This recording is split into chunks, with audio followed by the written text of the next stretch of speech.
Ertalab tursam, уже ikkita oyoqda sezgi yo'q. Hech narsaga yaroqsiz bo'lib qolgan. Hajama qilingan, osilgan, boshga yem qo'yganman. Tajriba osganimda urganman ham orqa sohalarga. Ma'lum bo'lishicha, bemor grija muammosi bilan tabibga borgan. Oyog'imning ostida mushtumlab belimga 5-6 martadan urdi. Sizdan nerv qisib qo'ygan edi. 3 kun qatnaysiz, xudo xolasa yaxshi bo'ladi dedi.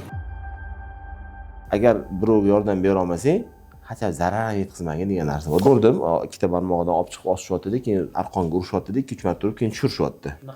Da, lekin shunday narsa bo'lishi mumkin.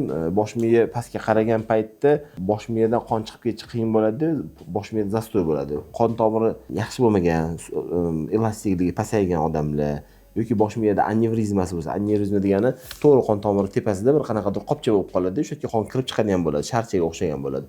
O'sha narsa yorilib ketish ehtimoli bor-da, agar ko'proq osilib qolsa. Yorilib ketgandan keyin momentan o'sha yerda o'zida insult beradi.